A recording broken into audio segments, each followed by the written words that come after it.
Good afternoon, and welcome to this session titled Mobility in the City. The afternoon's films invite us to think about movement, not just as transit from one point to another, but as a deeply social, political, and emotional act shaped by who we are, where we come from, and how the city receives us. Samira Jain's Mera Apna Sheher, My Own City, is a film that explores the experience of navigating the city as a woman, its freedoms, its negotiations, and its persistent vulnerabilities. Jain examines mobility as something far more layered than transportation infrastructure. In her film, it becomes a question of visibility, agency, and the everyday calibrations required to claim space. Through personal narratives, she reveals how gender intersects with geography, creating very different cities for different people. The act of simply moving, of walking, traveling, waiting, becomes both a right and a challenge. To deepen this conversation, we present 3 Nagri short films that each capture a distinct aspect of mobility in urban India. Shab Parak brings us into the nocturnal rhythms of the city, following those who travel, work, and care for others long after the streets empty out.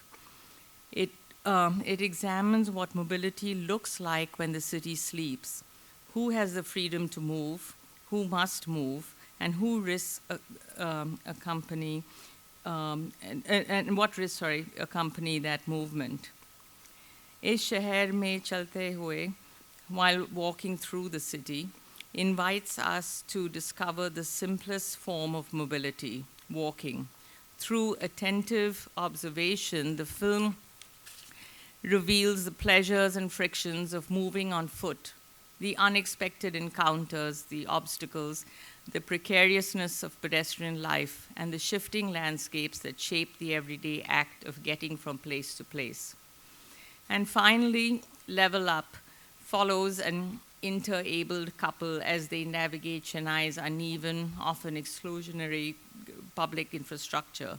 Blending observation with personal narrative, the film reveals how small design decisions shape dignity, access, and the everyday possibilities of moving through the city. Together, these 4 films illuminate mobility as a mirror of urban society, revealing who the city moves with ease, who it slows down, and who it pushes to the margins. The screenings will be followed by a discussion with Samira Jain, the director of Mera Apna Sheher, and Deepa Dhanraj. So thank you for being here, and let's begin. Thanks.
यहाँ से auto वाला बैठा के ले गया था road से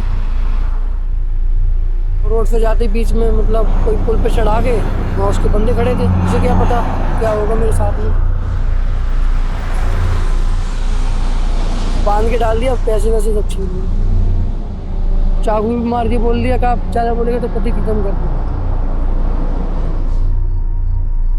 हमारे नहीं आया यहाँ पर,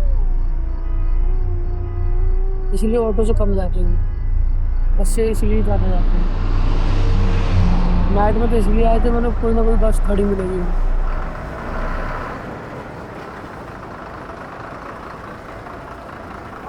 सफ़र में आते हैं। अब जैसे कोई यूपी से आ रहा है, कोई हरियाणा से दूर से आ रहा है, कोई राजस्थान से आ रहा है, और उनका कई घंटे का सफ़र ट्रेन में या बस में गुजरा है। जहाँ उन्हें जाना होता है वहाँ तक तो बस नहीं है, और वहाँ के जाने के लिए तो फिर ये हमारी रात्रि सेवा का सहारा लेते हैं। बैठी हुई आवाज है यार, सफर के मारे हुए। रास्ते में तो पूरा झाड़ हो गया भाई। गाँव से मोटरसाइकिल से आए थे, बाइक से। कटरा तक बाइक से आए और फिर कटरा इस पर रोडवेज पे बैठे, यहाँ आए। यहाँ से तो बैठे ही पड़े हैं बस। आगे वापस सेड़ा तक जाना है, वापस सेड़ा से फिर टेम्पो मिलेगा। पता नहीं इतनी रात में मिलेगा कि नहीं मिलेगा।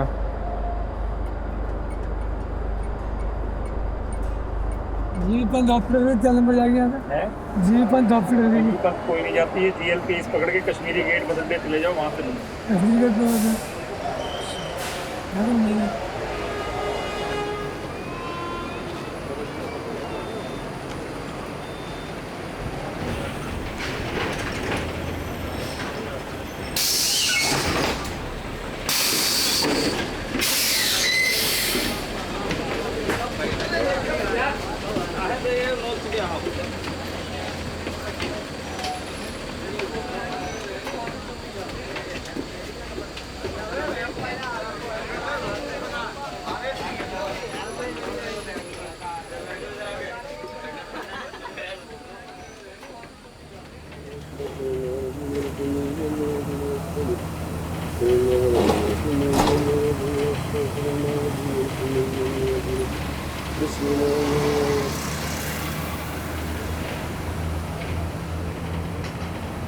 आनंद विहार से कापड़सेड़ा बॉर्डर ये सबसे लंबा रूट है।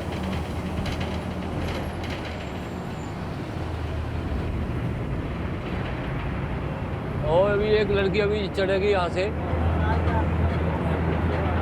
वो भी किसी फैक्ट्री में जाती है, वो रोटी बनाने का काम करती है। वो बस का इंतज़ार करती है क्योंकि बस में फ्री है। अब उसको पता लग गया है, उसने अपनी बताई सारी।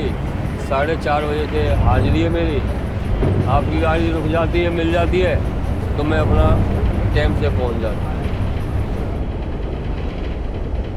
तो एक बार उसको क्या बता भी रही थी, मेरा फ़ोन छीनने की कोशिश भी करी।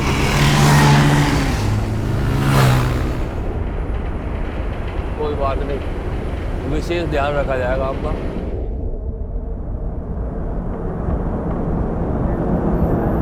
चलो भाई एम्स के फटाफट चलो, जल्दी आओ जल्दी आओ।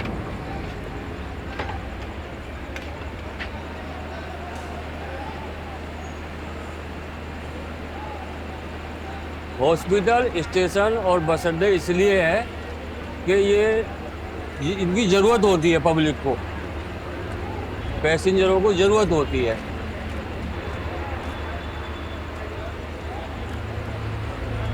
ये जो सो रहे हैं ना, ये भी लाइन में लगे हुए हैं, अपना नंबर लगाया वहीं सो गए, और जब जैसे ही शुरू होगी लाइन ये उठ के अपना भागेंगे।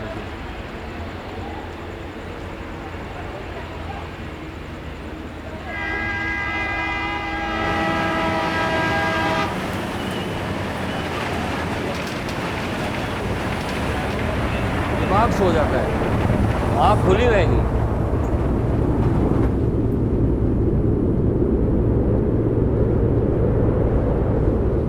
दिमाग सो जाएगा, आँख खुली रहेगी। थकान भी होती है, नींद का भी तकाजा होता है, और फिर उम्र का भी तकाजा है। सच्चाई तो ये है, ड्राइवरी लाइन बेकारी होगी। चलो भाई कापड़सेड़ा वाले।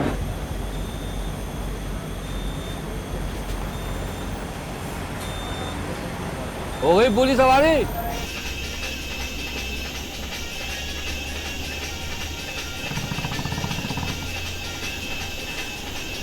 पता नहीं हमें कहाँ पटकेंगे। गाड़ी खत्म हो जाएगी, क्या करेंगे जिंदगी में? फिर आएंगी प्राइवेट।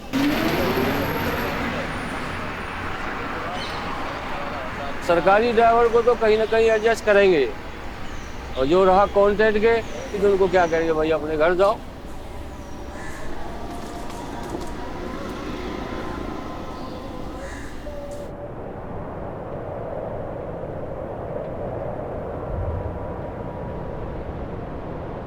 ये जिंदगी जो है हमारा सफर है। यहाँ पे हम दुनिया में आए एक सफर में है इस टाइम। अब यहाँ के एतबार से कि जी काम करना है, बच्चे पालने हैं, बीवी बच्चे भी है, ये भी है, इस सब चीज़ में उलझा हुआ है इंसान। इसमें उलझ के भी सफ़र पूरा करना है। सफ़र जिस दिन पूरा हो जाएगा अल्लाह के पास पहुँच जाएंगे।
मैं पैदल चलने पे एक फिल्म बनाना चाहता था, शहर में पैदल चलने पे। मैंने सोचा था कि मैं अब्दुल, तौफीक और उनके साथियों के साथ चलूँगा। बम्बई के उपनगरीय रास्ते, चौल और सोसाइटीज़ में से।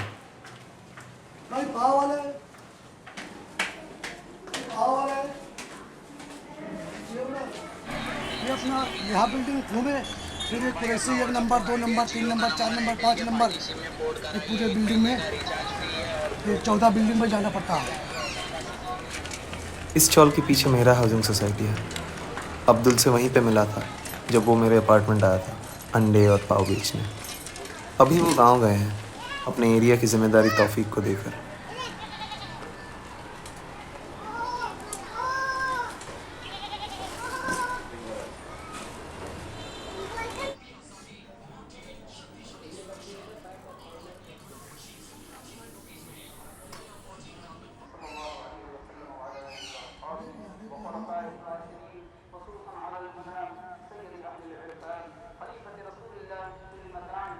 लखनऊ से है दोनों।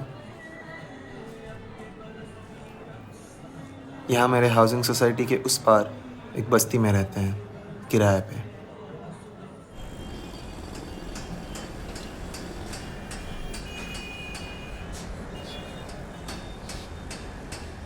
ये आधी बनी हुई मेट्रो लाइन के नीचे से तौफीक, अब्दुल और उनके साथियों रोज़ चलते हैं।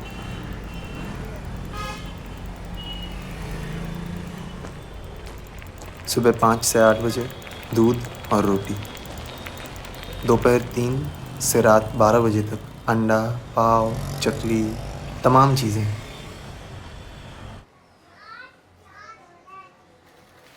बीच में नींद, नमाज और खाना।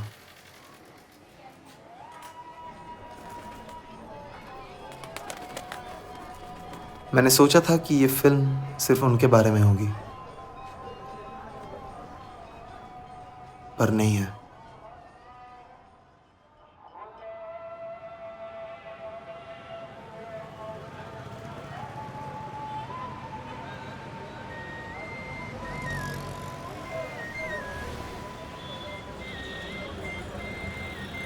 मैं पैदल चलने पे एक फिल्म बनाना चाहता था, शहर में पैदल चलने पे।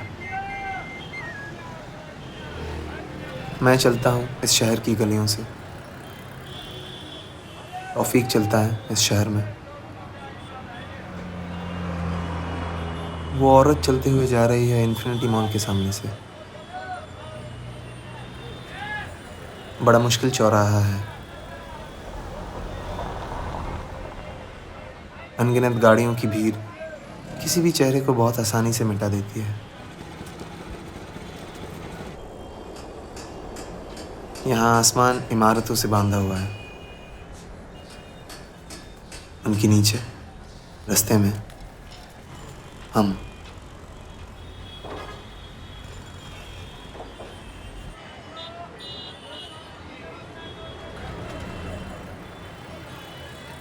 लेकिन हम सब एक नहीं हैं।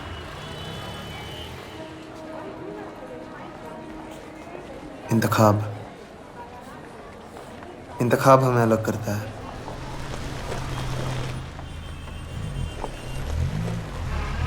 यह उसका ना होना।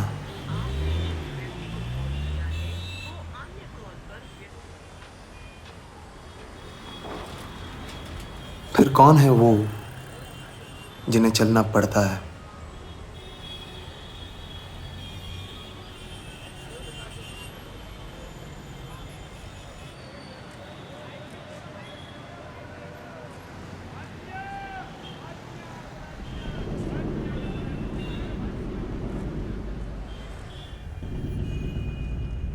क्या हम एक ही रास्तों से गुजरते हैं, या उनके शहर और हमारे शहर के बीच एक पूरी दुनिया है, कांच और कंक्रीट की?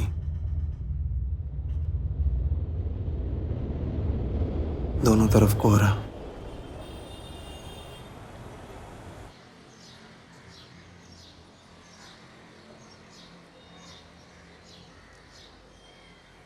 पर एक शहर क्या है?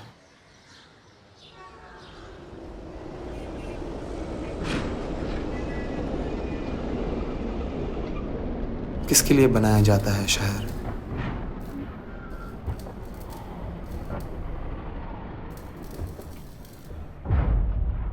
इमारतों पे चढ़ती हुई इमारतें, निकास द्वार सभी बंद, सिर्फ एक दौड़ ऊंचाइयों की ओर। इस अनंत बेहद शहर में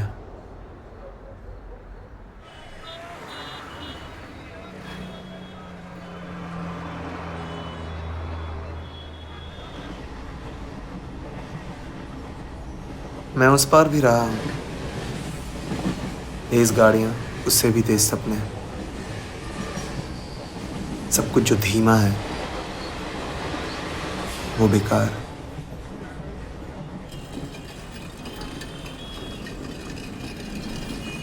पीछे छोड़ने लायक।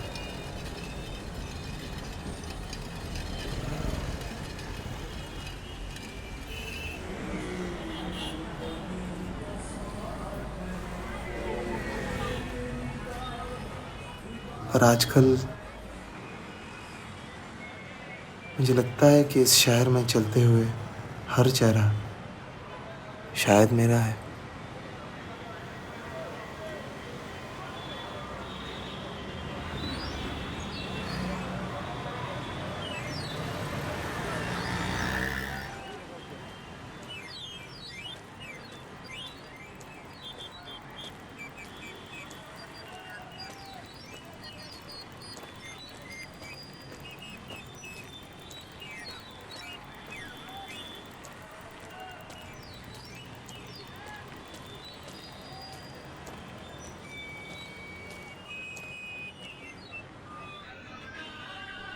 भाई पाओ,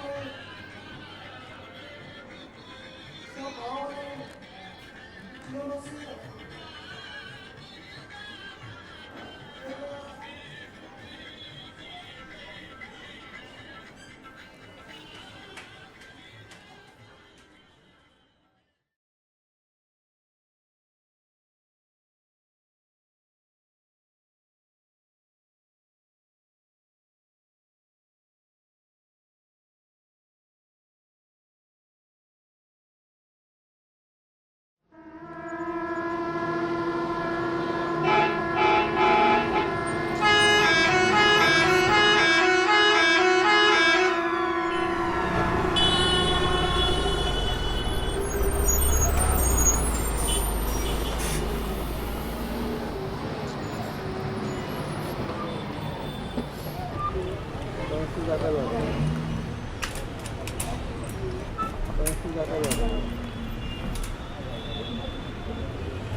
What the political parties that people in general don't realize is that we are talking about almost 30% of the US population who need extremity.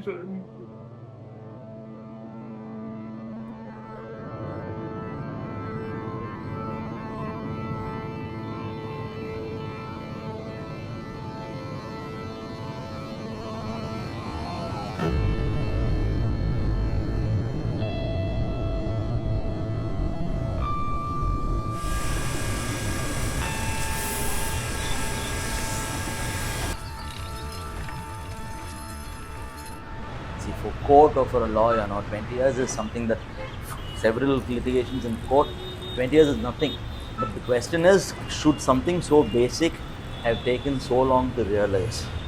And what does that mean to someone with a disability? See, somebody who wants to be independent, who wants to travel, who wants to have a job, who wants to go to college. So all of those questions. And earlier, government was only looking at, like I mentioned, special infrastructure for people with disability. So they proposed buses with lifts. So those lifts, imagine 950 millimeter is the floor height, 1100 millimeters the floor height.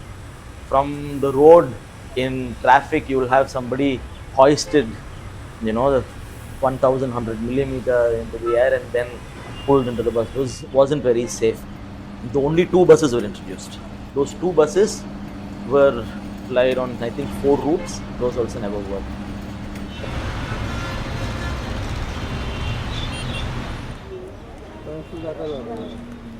It's a kind of lazy catering to the majority as far as design is concerned, and then as an afterthought adding on accessibility. Despite very unambiguous orders from the Madras High Court, between 2016 and 2021, 4,000 buses were bought. It's practically, more than what MTC's fleet it is at any point of time. And not a single bus was, forget about low floor, not a single bus was what people call disabled friendly.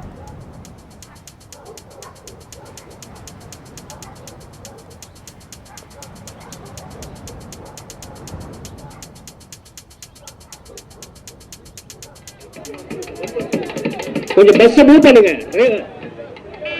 வாங்க, move பண்ணாதான் நவுவாங்க.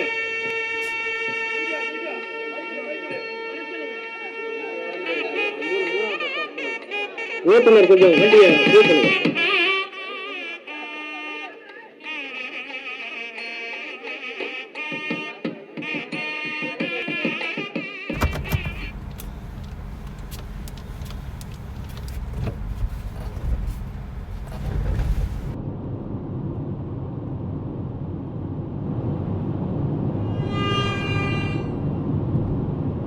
Even now it's a fight, right? They have not on their own implemented the law, and we have brought only 58 buses, low flow buses for Chennai, which is kind of a model place, and few routes in Chennai, which is kind of a smart city concept or whatever.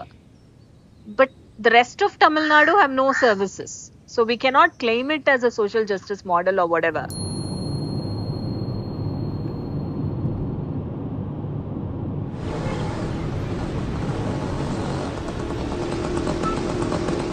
ரெண்டாயிரத்தி 21 எங்களுக்கு வீடு கொடுக்குறாங்க, டோக்கனை கொடுக்குறாங்க, சாமான் ஏற்றுறாங்க, குப்பை வண்டியில் ஏற்றுனாங்க, குப்பை வண்டியில் ஏற்றி உட்கார வைக்கிறாங்க, வீடு இடிக்கிறாங்க. இந்த ஏரியா பொறுத்த வரைக்கும் ஆட்டோன்றது வந்து போகிறதுக்கு பணம் இல்லை, மெயின் பணம். இங்கேருந்து நான் எங்கே போகணும், 1008 போகணும், அங்கேருந்து அப்போ 650, இங்கே வந்து 650, 1200 ரூபாய் என்னால் பண்ண முடியாது. எங்களுக்கு பஸ் வசதி இருந்தால் சூப்பராக இருக்கும். ஆனால் இந்த பஸ்ஸு வசதி எங்களுக்கு கிடையாது. ஏறவும் பயமாக இருக்குது, இறங்கவும் பயமாக இருக்குது. இப்போ தான் ஒரு 50 பஸ்ஸு விட்டுருக்கோம் சொன்னாங்க. இது வரைக்கும் பெரும்பாகல நாங்கள் அந்த பஸ்ஸை கண்ணால் கூட பார்த்ததே கிடையாது.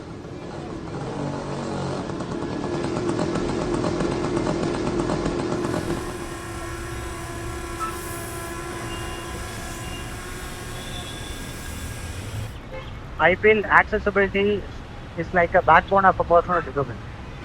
So if you don't have that, you cannot do anything. So நான் வீட்டை விட்டு வெளியில் போகணுன்னாலே எனக்கு வந்து ஃபஸ்ட்டு ஒரு ஆக்சசபிள் டிரான்ஸ்போர்ட் வேணும், ஆக்சசபிள் ரோடு வேணும், நான் போகிற இடங்களில் பிளேசஸ் பில்டிங்ஸும் ஆக்சசபிளாக இருக்கணும்.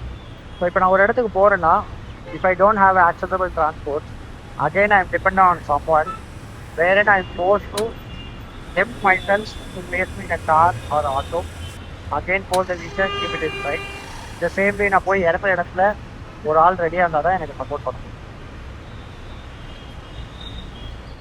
The special multiverses me actually. I am still waiting for the bus. I don't think that ever happen in my life. Time at all. Unfortunately. Hope is life. But yeah. Somewhere somebody will listen and implement the law. It's what my hope is all about.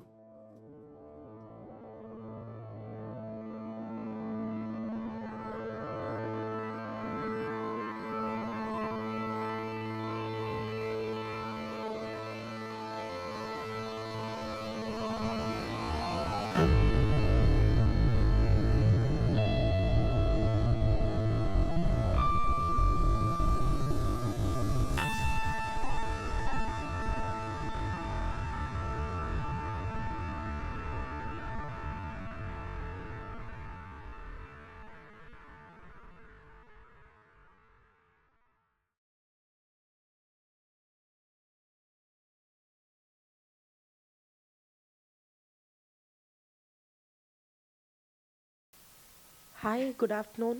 I'm Archana. This is Bhargav.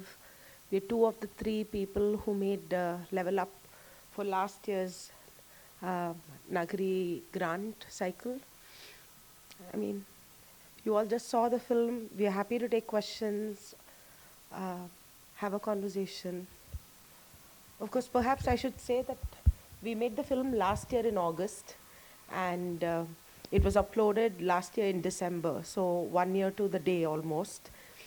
And in the last year, obviously some things have happened, which is that there are more buses in Chennai on the roads, and a lot more people are using the low-floor buses. It became such a hit when the first 58 buses were plied on the roads.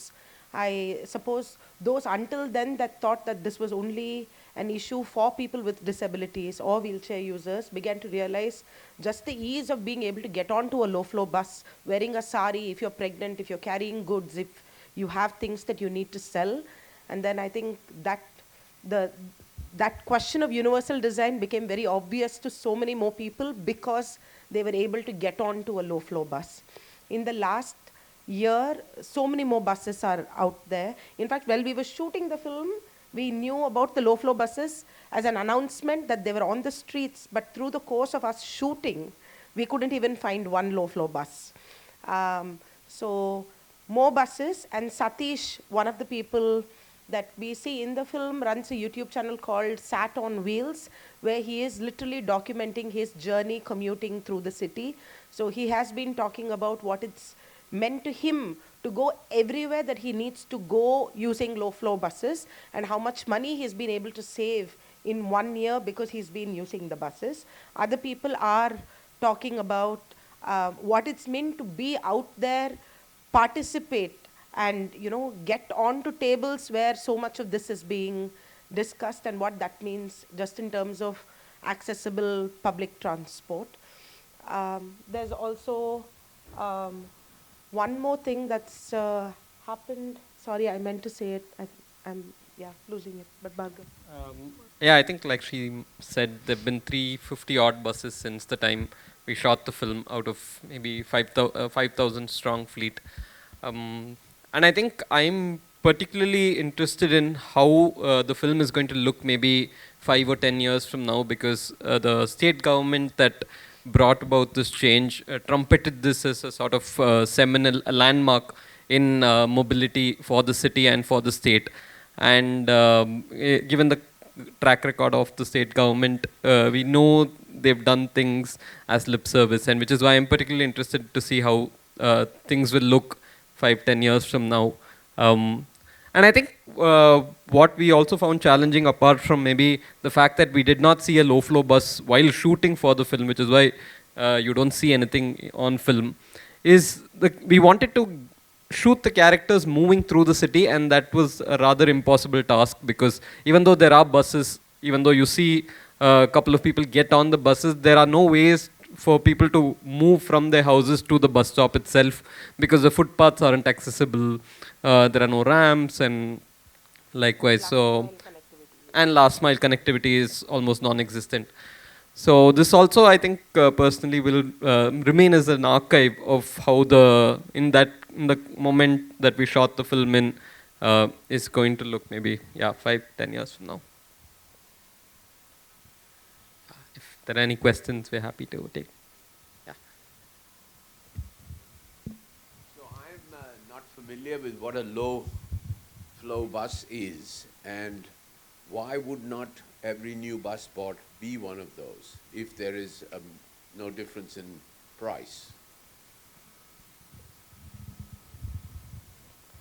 Without getting into too much of the technicalities, I'll say two things. One, there seems to be a significant price difference between the buses as we know them and the low flow buses.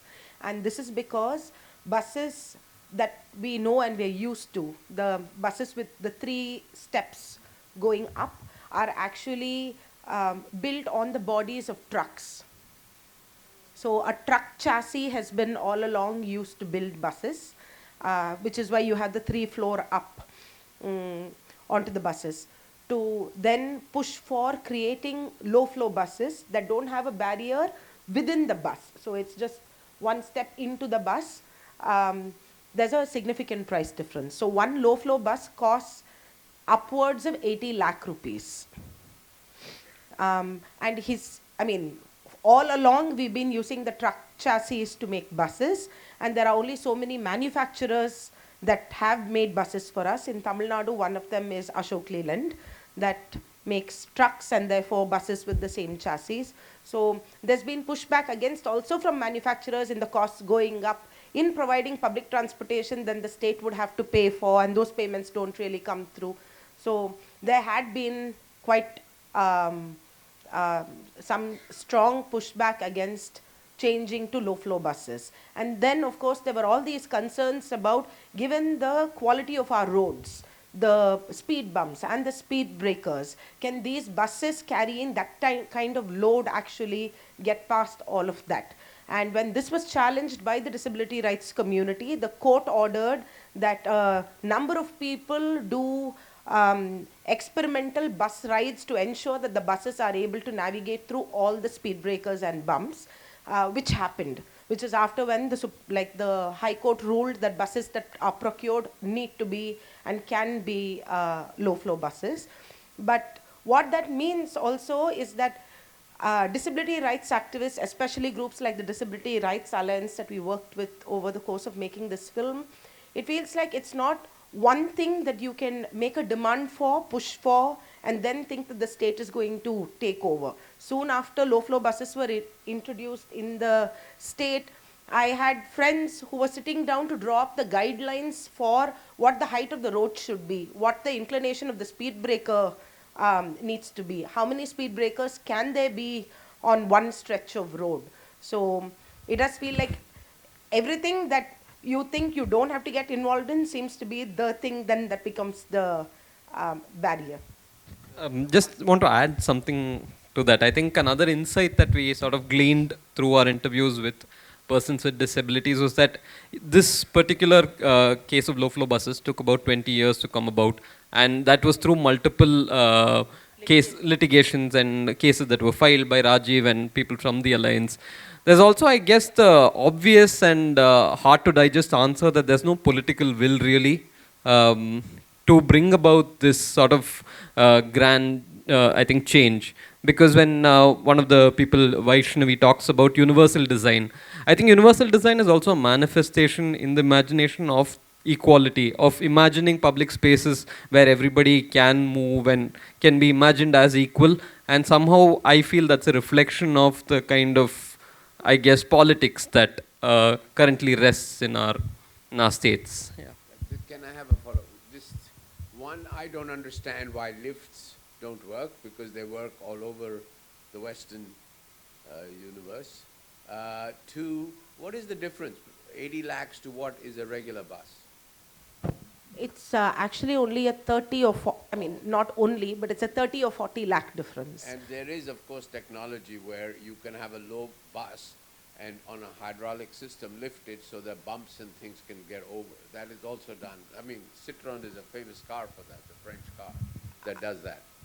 There was a small segment in the film, I think, where the hydraulic lifts that were tried out with captured in the film. The thing with hydraulic lifts seems to be that it's not easy for somebody to get onto the lift, and maybe perhaps what we're pushing for is, like some of the people in the film say, independent commute, that at every step you don't want assistance, that you should be, they want to be able to do it by themselves. The hydraulic lift, and I went for the audits of the hydraulic lifts when they were introduced.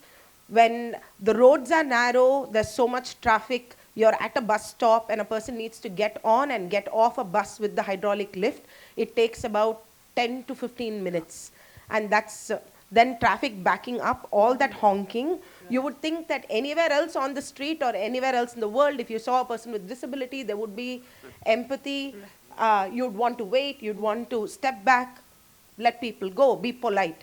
But when you are stuck in traffic and you're wondering why the bus is being, the traffic is being held up, people get very nasty. There are even co-commuters on such buses that say, why can't you take the next bus? Everybody is in a hurry. And that seemed to be one of the biggest problems with the hydraulic lifts. Also, the safety aspect of it, because being lifted, it's quite wobbly, at least that design was. And the low-flow bus just seemed like already a tried and tested option in many parts of the world, but also allows for a person to get on to the bus without assistance. So congratulations on your film. I just was wondering if there are any other cities trying to do the same thing. Delhi attempted this for a short period, but I don't know the status in Delhi now.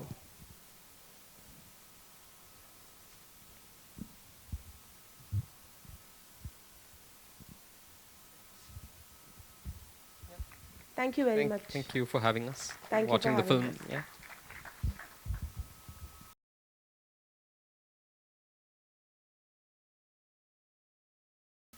To discuss the film further and more on the theme mobility in the city, we have Sameera Jain, the director of Mera Apna Shahar.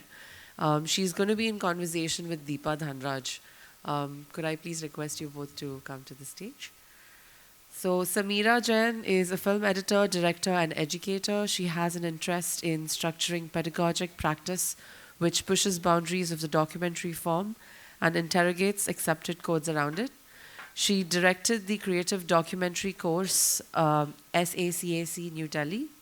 She has formulated curricula written about non-fiction cinema, conducted masterclasses and spoken at various forums. And of course we have Deepa. She's been a mentor with us at Nagri. Her documentaries and writing span a period of over 40 years and engage with questions related to women's status, political participation and resistance. So yeah. Over to you, Deepa, for the conversation.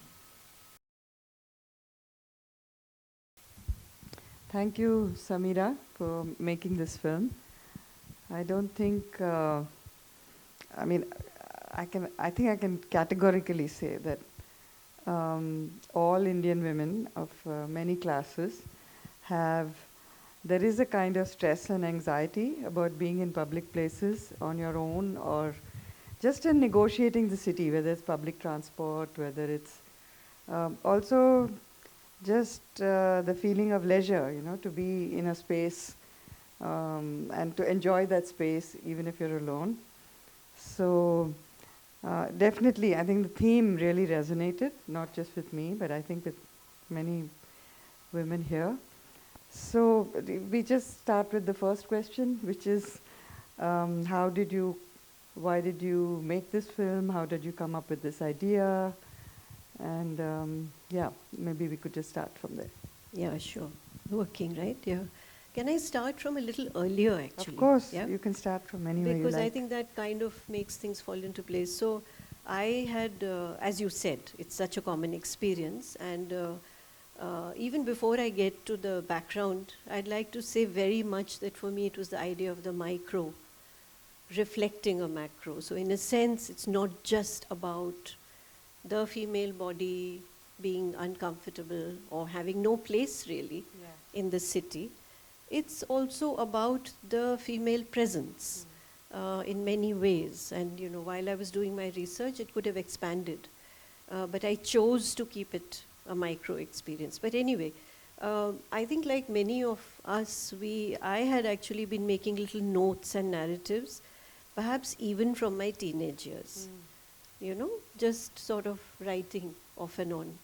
Little narratives or little ideas. And at some point, to cut a long story short, I decided very much later in life to make a film which looks at women in public space.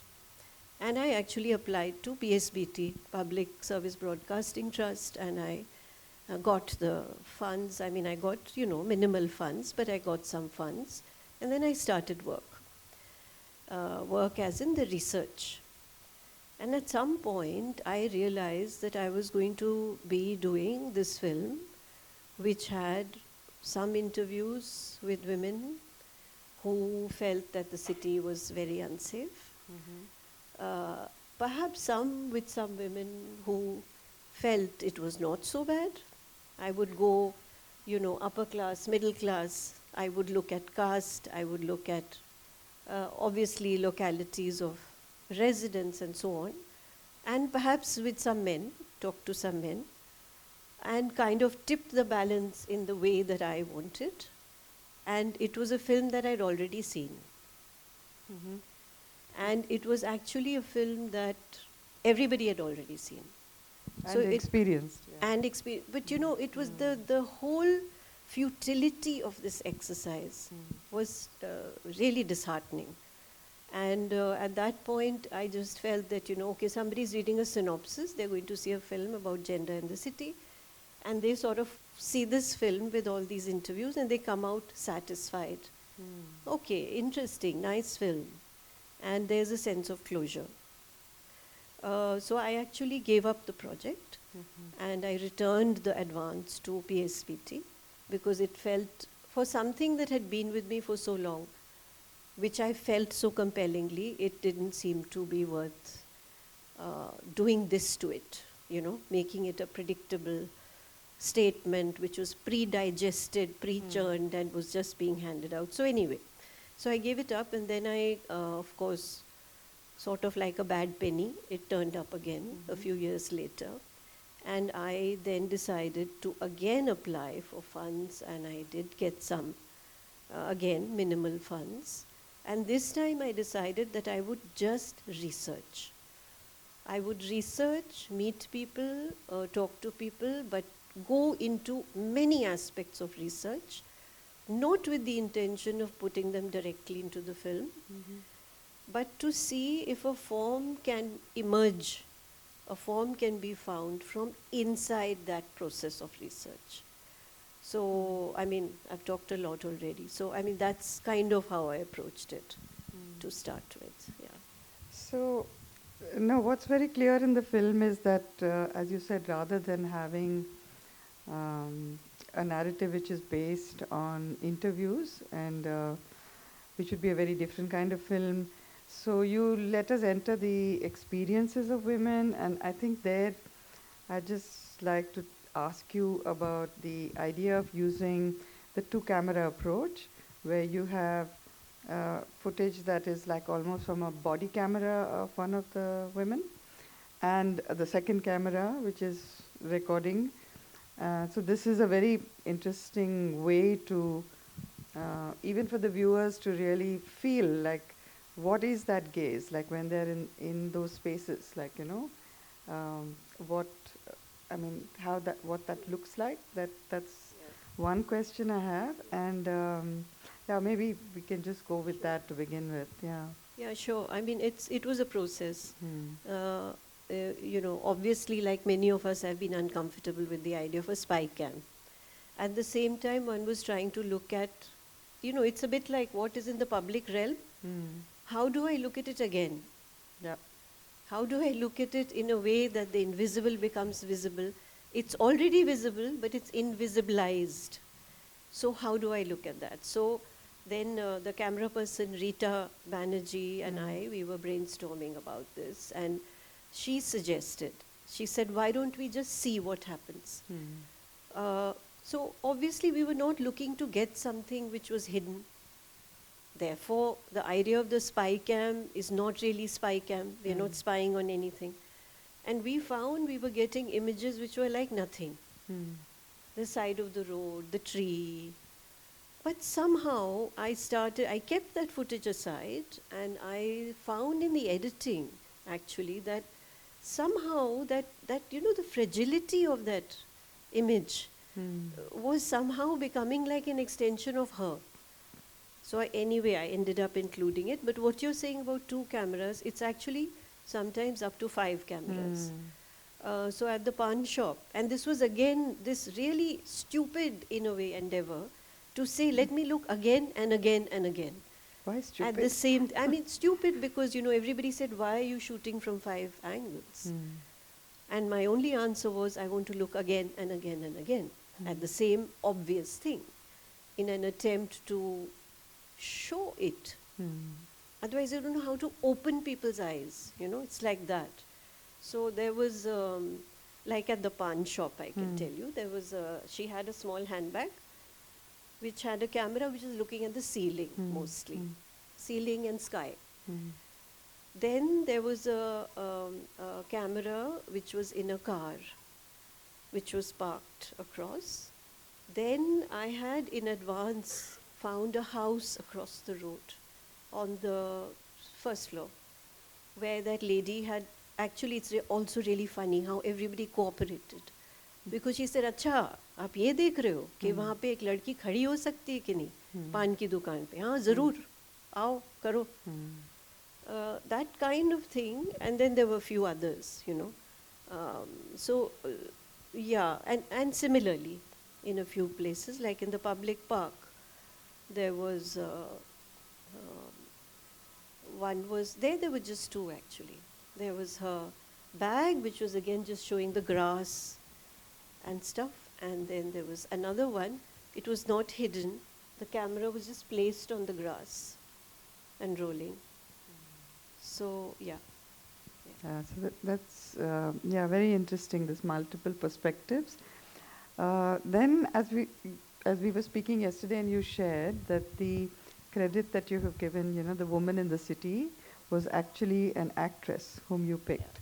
And this is another thing, like in documentary, to pick a person who's going to play the role of the woman in the city, whom you're going to direct, and it's like it's a very interesting provocation, I think, you know, to do it in that way. So, and yet the audience doesn't know, you know, so when we see it, we think it's documentary, but that part is, there is this whole angle actually of you doing do, this. I mean, right in the beginning of the film, she does gesture to the camera. Yes, yeah. And she she says, does, should yeah. I do this? Should, Yes, you know, yes. so you know that she's...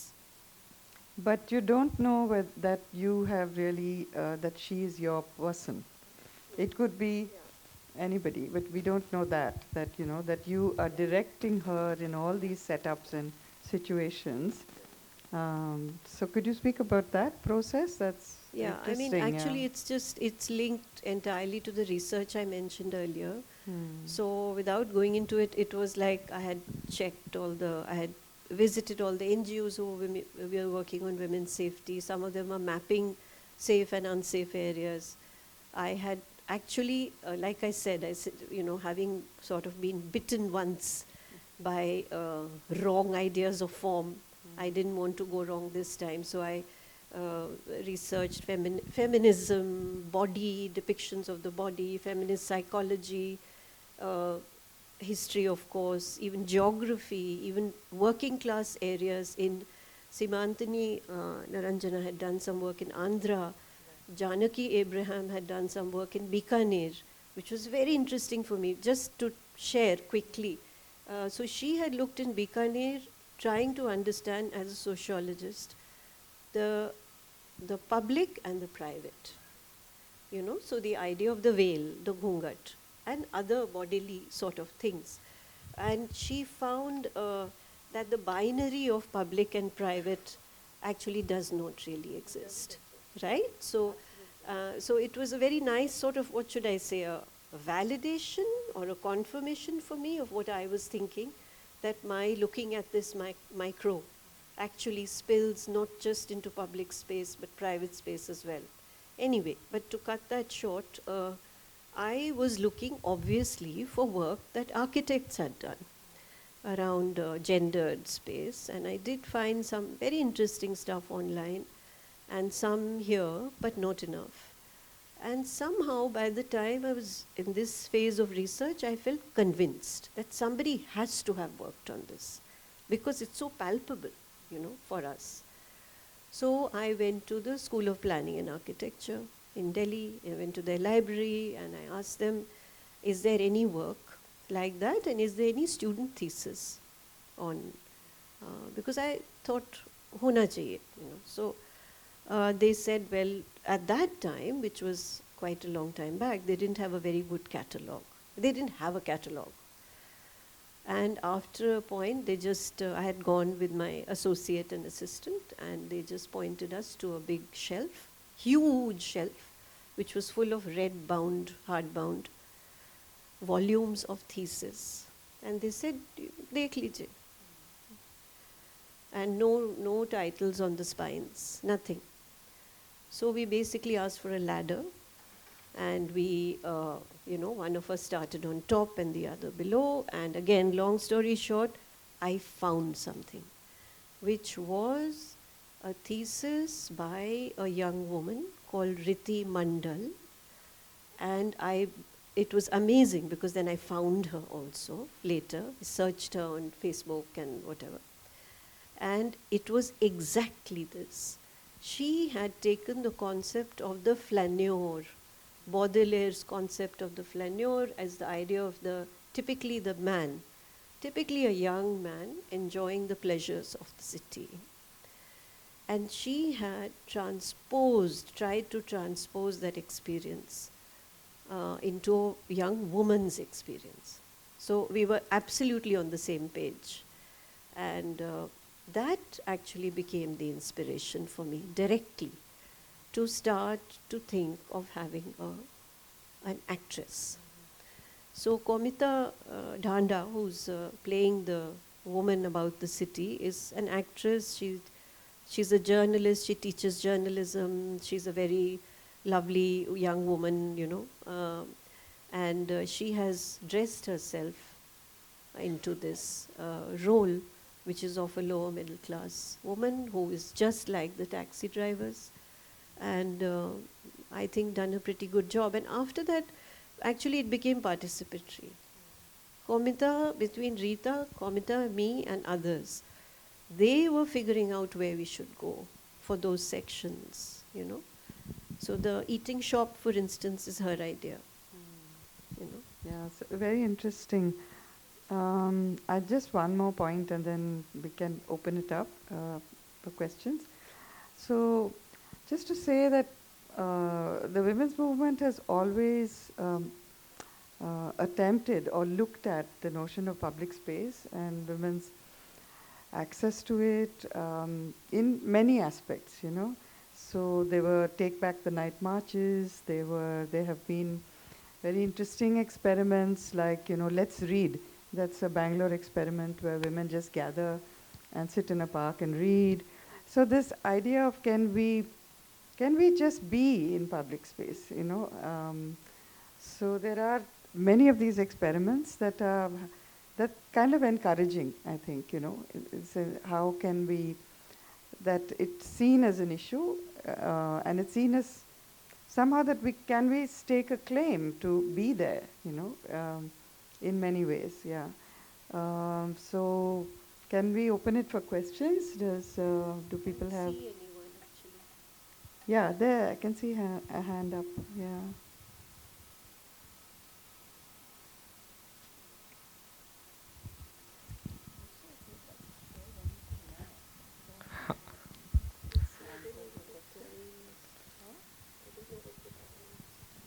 Hi, hi Samira. Yeah. Thank you for the film. I think 10, 15 years later, it's still quite unique, and I haven't seen too many that deals with the notion of women in public space and women's bodies. I have two questions. I'll keep it short.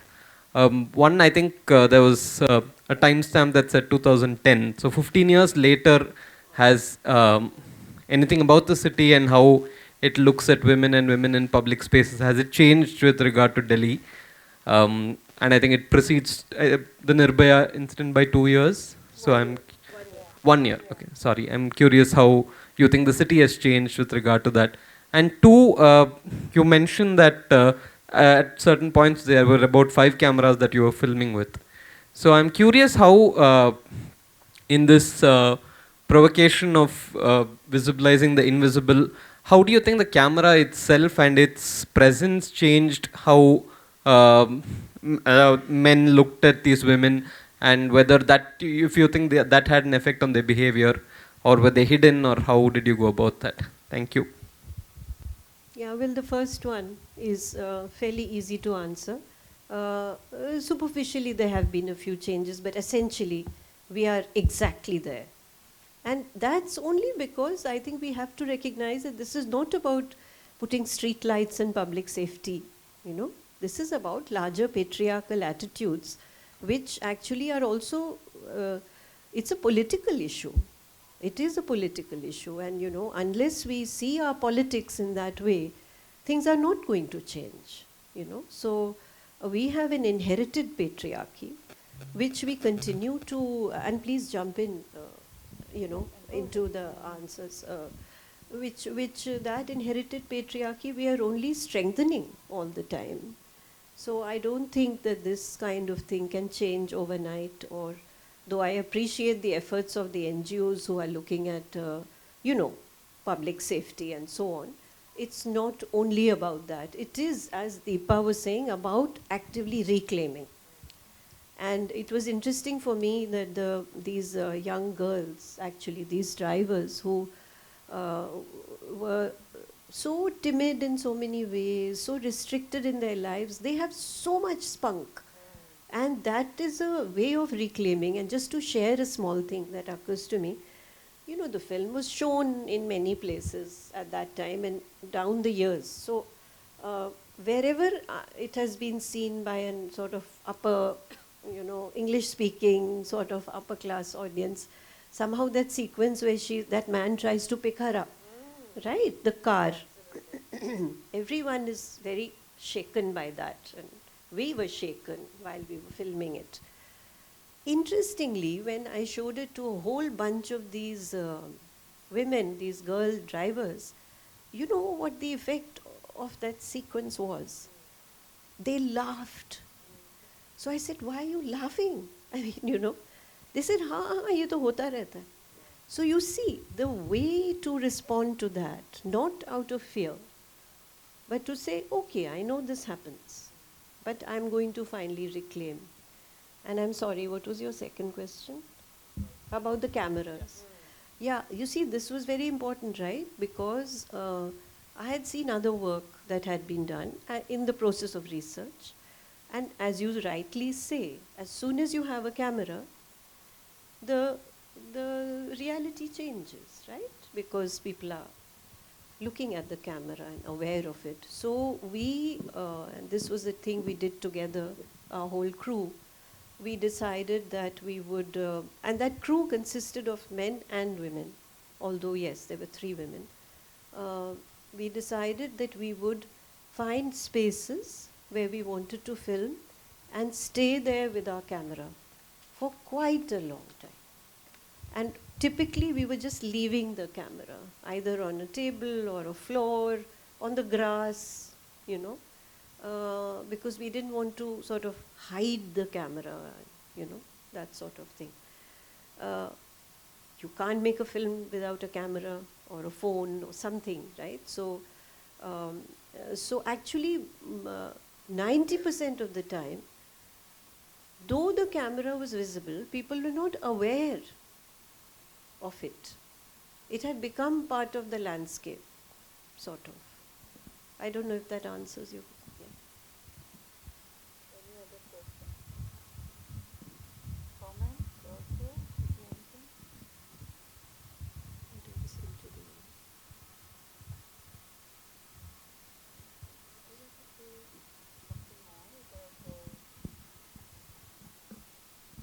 No, I mean, I just want to. Anybody else? So there's oh, good.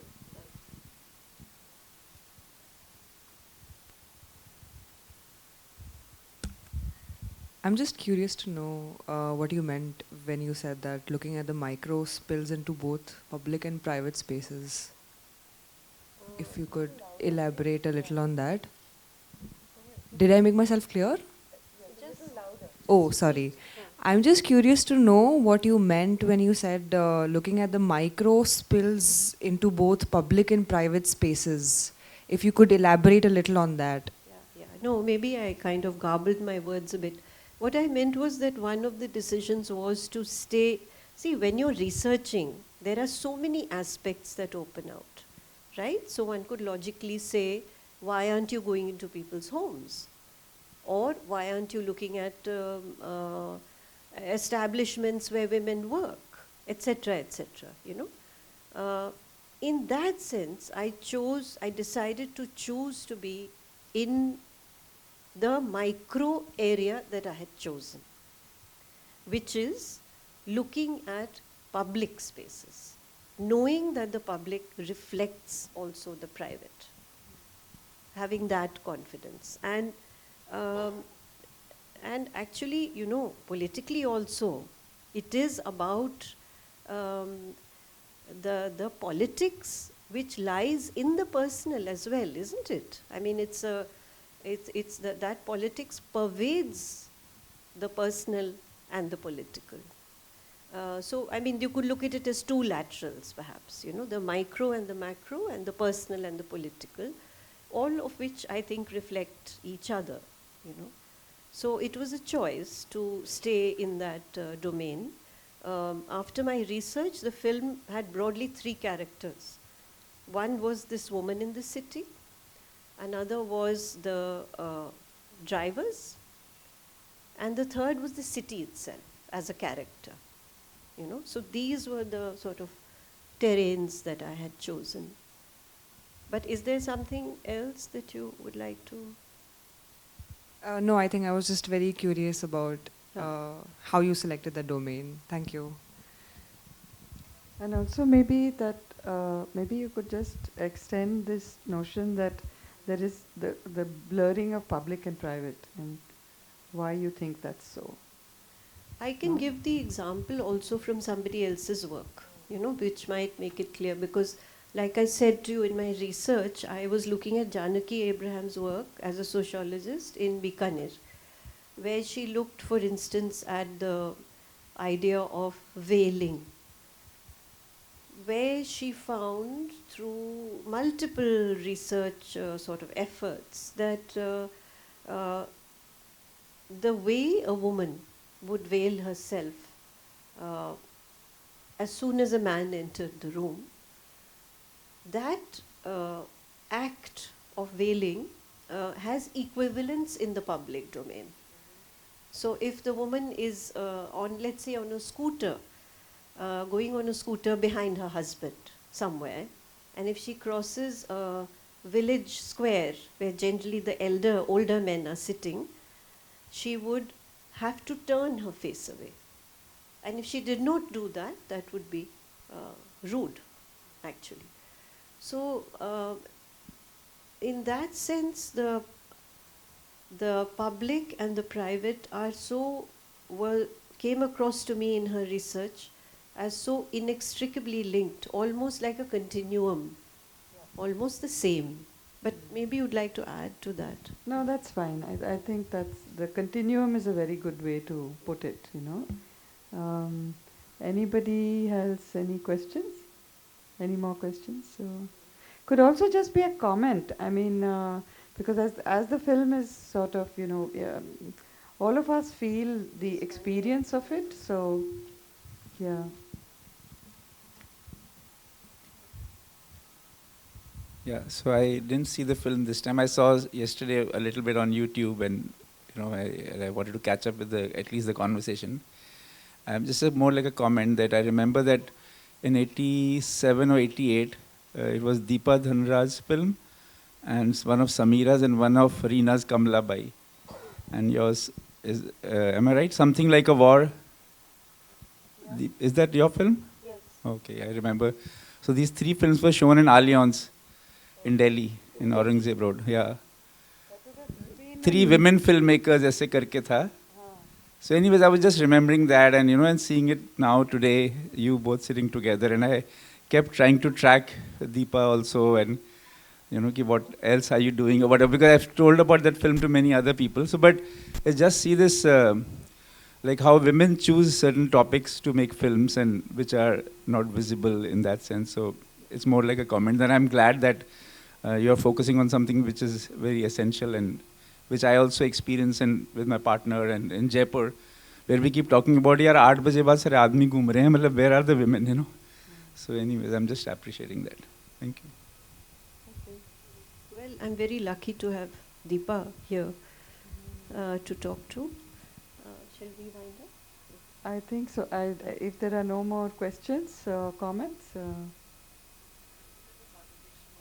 we can continue the conversation over tea. But I mean, just for folks who are here, also to say that, you know, I think the other thing about this film which is very interesting is that the formal choices you made, which are, again, quite radical in terms of how documentary forms, when we think about them. I would say that this is sorry, I haven't got the date in my head right now. 2011. 2011, yeah. So I would say that I just wanted to mark that also. Yeah, thanks. I mean, it's what I started with, that, you know, as like somebody said, what's the point of giving food that's already been digested? Exactly. You know? Yeah. Thank you, Samira. Okay, thanks, yeah. And thanks, everyone.